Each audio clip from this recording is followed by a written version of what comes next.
pagi ya anak-anak. Untuk video hari ini Bu Indra jelaskan tentang pemeriksaan retikulosit.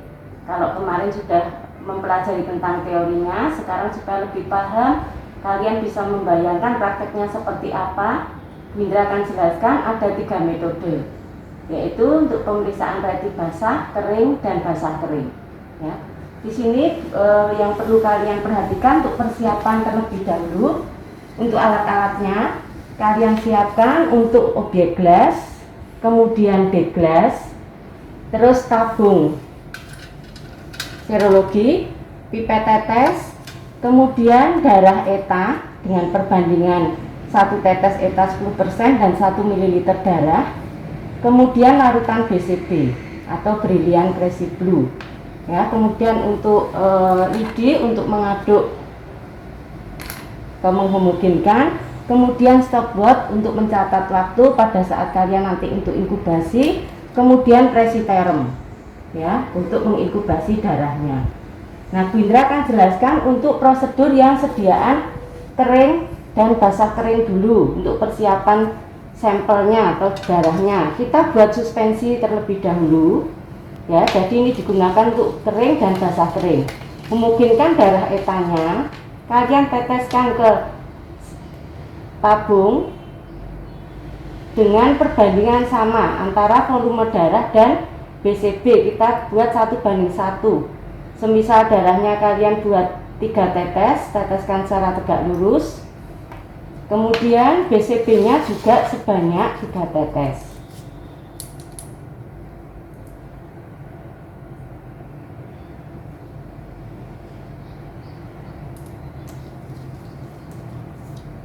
Nah, kemudian kalian homogенkan. Kalau sudah dihomogенkan, kalian masukkan ke presiterem selama 30 menit. Ya, stopwatch dinyalakan. Nanti kalau sudah 30 menit diambil untuk membuat preparatnya. Nah, sambil menunggu 30 menit, Bu Indra jelaskan untuk pembuatan preparat sediaan basah terlebih dahulu. Kalau sediaan basah tidak perlu melakukan inkubasi. Jadi dari darah ETA ini tadi kalian ambil kurang lebih setengah tetes ya, letakkan di tengah objek gelas, kemudian tambahkan BCB-nya dengan perbandingan yang sama juga di sebelahnya.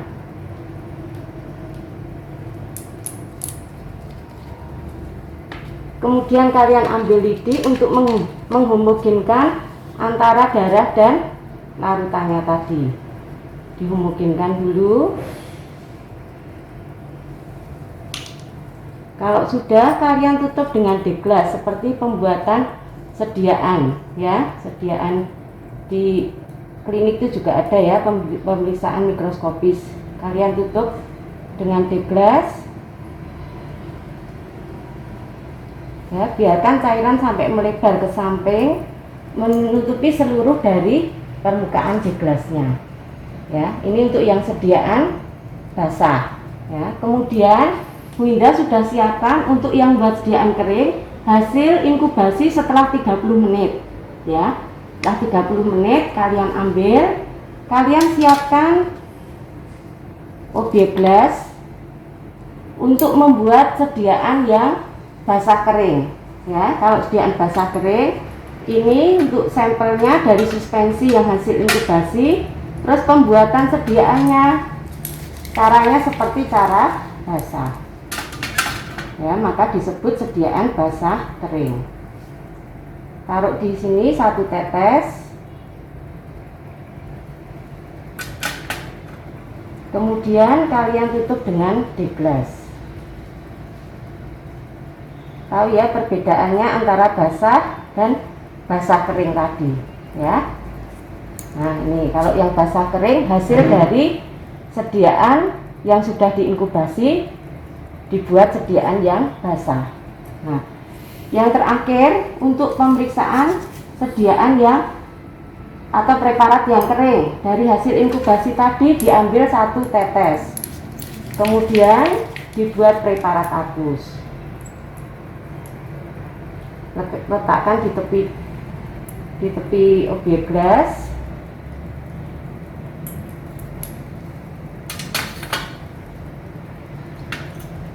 Kemudian buat preparat hapusnya boleh menggunakan spider, boleh menggunakan deglass ya. Kalian sama seperti pemeriksaan Difkon kemarin ya buatnya. Terus ditarik ke depan. Nah, kalau sudah tunggu sampai kering ya, sampai kering seperti ini. Kalau sudah kering seperti ini, nanti diperiksa di bawah mikroskop. Nah, ini sediaannya sudah mulai kering ya. Kalau udah kering, kalian lihat di bawah mikroskop dengan pembesaran 100 kali, jadi pakai minyak emersi. Nah, itu untuk penjelasan tentang cara kerjanya. Nanti untuk pemeriksaan di bawah mikroskopis atau perhitungannya, Bu Indra lanjutkan kembali untuk menjelaskannya ya. Terima kasih. Nah, anak-anak, sekarang Bu Indra lanjutkan untuk cara perhitungannya ya di dalam mikroskopis. Kalau tadi kita sudah mendapatkan atau sudah membuat sediaannya, ini tadi contoh sediaan yang basah ya. Untuk pengamatannya nanti pada seluruh sediaan boleh ya. Kalau untuk yang sediaan basah, pengamatan selnya di bawah mikroskop. Kemudian untuk yang sediaan kering seperti ini, nanti untuk pengamatannya di zona kelima ya, dimana gambarannya nanti di dalam mikroskopis seperti ini ya, selnya tersebar merata, kemudian sel retikulositnya bisa diamati dengan jelas ya. Untuk sel retikulositnya yang ini, dimana terdapat retikulum di dalam selnya. Kemudian yang lainnya yang tidak ada retikulumnya itu eritrosit ya. Sel retikulosit itu kan sel muda dari eritrosit. Nah, ini gambarannya ya. Nah, kalau sudah bisa membayangkan atau bisa membedakan yang nanti tampak di dalam mikroskopis itu ada eritrosit dan retikulosit, sekarang Bu Indra akan jelaskan untuk zonanya, tapi di zona kelima. Nah, ini seperti ini. Nanti pengamatannya secara berurutan, jangan pas pojok ya. Lewati dulu 2 lapang pandang atau 3, baru mulai menghitung. Terus turun sampai ke bawah, tidak sampai mentok di bagian bawah, langsung naik lagi. Ini untuk yang kering ya, di zona kelima. Kemudian untuk yang sediaan basah atau basah kering, bisa di seluruh preparat diamati, tapi juga secara berurutan, supaya nanti lapang pandang yang sudah kalian lihat tidak terlihat lagi ya. Nih arahnya beraturan seperti ini. Nah, kalau sudah Indra sudah gambarkan di sini contohnya. Misalkan nanti kalian sudah mulai menghitung, kalian siapkan preparatnya, entah preparat yang basah atau yang kering ya. Dilihat di bawah mikroskop ada tampak seperti ini di lapang pandang mulai kalian amati atau lapang pandang yang pertama yang kalian lihat. Tadi Bu Indra bilang yang tampak hanya retikulosit dan eritrosit ya, eritrositnya yang lebih kecil, yang di dalamnya tidak ada retikulumnya. Nah, ini untuk retikulositnya ya. Kemudian yang lebih kecil itu eritrositnya. Secara teoritis sebenarnya warnanya biru ya, semuanya biru. Kemudian retikulumnya berwarna ungu ya. Nah, tapi setelah mikroskopis nanti tampak warna kehijauan. Di dalam lapang pandang pertama ini kalian hitung berapa jumlah retikulositnya. Nah, ini ada 2. Kalian tulis nanti di kolom yang sudah kalian buat.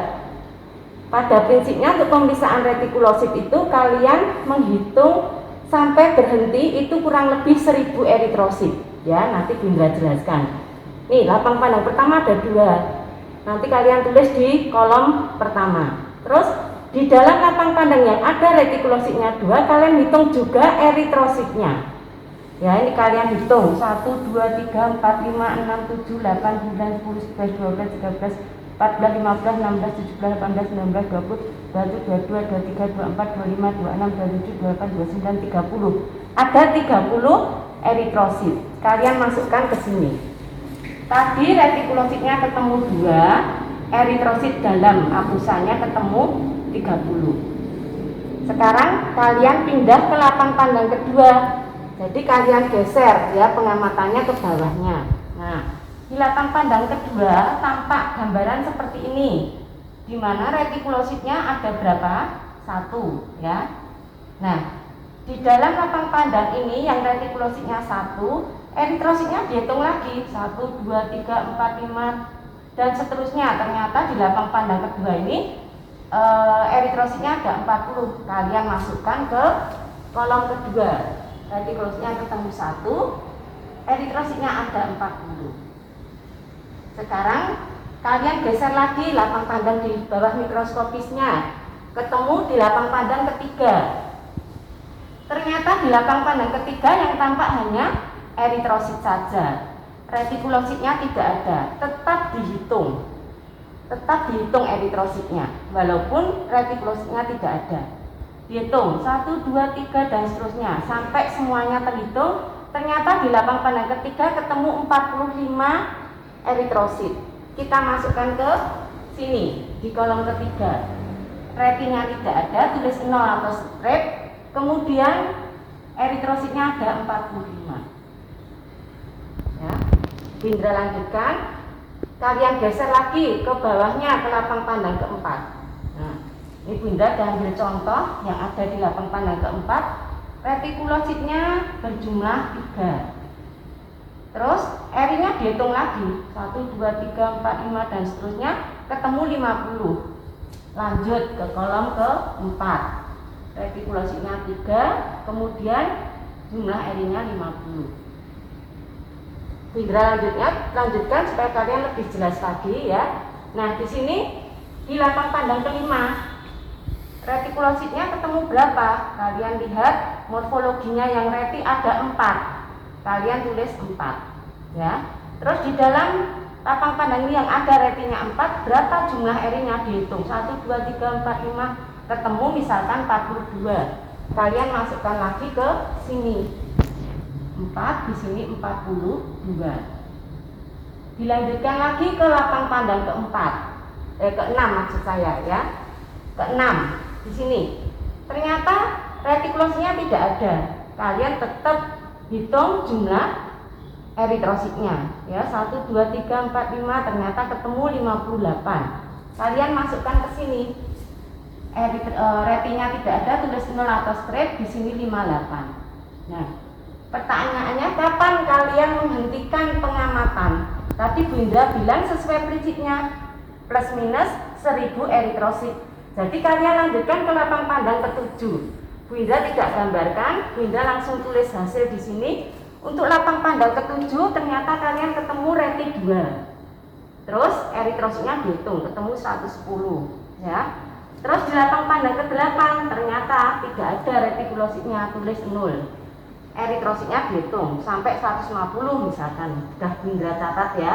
Ini hanya contoh. Terus di lapang pandang ke-9 ternyata retinya juga enggak ada. Nah, terus R-nya tetap dihitung 150. Jangan lupa sambil menjumlahkan ini, jangan sampai lebih dari 1000 atau kurang dari 900 ya. Terus di lapang pandang ke-10 ternyata ketemu 1 retikulosit. Nah, untuk eritrositnya juga dihitung, ternyata ketemu 115. Terus pindah lagi ke lapang pandang 11. Ternyata di sini ketemu 2 ya retikulositnya. Kemudian kalian hitung juga eritrosit dalam lapang pandang itu. Ternyata ketemu 100. Terus di lapang pandang sambil kalian jumlah, ternyata sampai di sini ketemu 800-an, berarti kan belum ya. Kalian lanjutkan ke lapang pandang 12. Jadi sambil menjumlahkan eritrositnya, tidak boleh lebih, tidak boleh kurang dari 1000 atau kurangnya dari 900 tidak boleh. Terus di lapang pandang terakhir ternyata eritrositnya tidak, retikulositnya tidak ada, eritrositnya tetap dihitung. Ternyata ada 95. Setelah Bu Indra jumlahkan, sambil menghitung Bu Indra jumlahkan, ternyata sudah sampai 985. Dari lapang pandang 1 sampai 12 ternyata sudah 985. Bu Indra tutup. Ya, nanti kalau kita lanjutkan ke lapang pandang 13, pastikan ke 1000 lebih. nggak masalah, tapi mendekati 1000 sampai di sini boleh. Tapi kalau di sini nanti jumlahnya baru misalkan 895, kalian harus tambah satu lapang pandang lagi untuk pengamatannya. Jelas ya? Terus ini dijumlahkan retikulositnya dari lapang pandang 1 sampai 12, ketemunya di sini 3, 6, 10, 15 retikulosit. Jadi kapan atau berapa lapang pandang yang harus kalian buat tergantung dari pengamatanmu yang ada di preparat. Tidak ada batasannya atau tidak ada standarnya. Jelas ya? Pokoknya ngitungnya plus minus 1000 eritrosit. Nah, kalau sudah ketemu ini RT dan RI-nya, sekarang kita masukkan ke dalam rumus. Untuk perhitungan RT nanti perhitungannya ada per promil, persen, dan sel per mikroliter darah. Kita hitung dulu dalam promil. Ini Bu Indra sudah tuliskan rumusnya. 1000 dibagi jumlah eritrosit dalam lapisan yang kalian hitung tadi berapa? 985 dikali dengan retikulosit yang kalian temukan dalam seluruh lapang pandang yang kalian amati 15. Nah, dihitung ya, 1000 per 985 kali 15 ya. Ketemunya pakai kalkulator ya, 15,2 promil. Nah, nih. Kemudian normal atau tidak, lihat harga normalnya ya. Di sampingnya ada Bindra tuliskan harga normal. Kemudian kalau yang dalam persen itu hasil dalam promil tadi berapa? 15,2 dibagi dengan 1000 kali 100, ketemunya 1,52%. Sekarang sel per mikroliter darahnya dari hasil promil 15,2, di sini di belakang satu angka saja di belakang koma yang dalam promil, dibagi 1000 kali jumlah eritrosit. Jumlah eritrosit di sini dihitung menggunakan kamar hitung dalam satu sampel yang sama. Nah, jadi perlu memeriksa atau membuat pengenceran dulu ya. Di sini Bu Indra langsung hitung, ternyata jumlah eritrositnya yang ditemukan dalam kamar hitung dalam satu sampel yang sama misalkan 4.200.000. Kalau besok kalian harus menghitung dulu pakai kamar hitung ya, tidak boleh langsung hasil. Nah, di sini ketemu 63 ya, 840 sel per mikroliter darah. Ini yang dalam persennya. Nah, sampai di sini untuk penjelasannya, untuk cara perhitungan dan pengamatannya, semoga kalian lebih paham. Nanti kalau ada yang kurang jelas bisa ditanyakan ya. Sampai bertemu di pertemuan berikutnya untuk pembahasan tentang hemostasis ya. Tetap semangat, sehat selalu, Tuhan memberkati.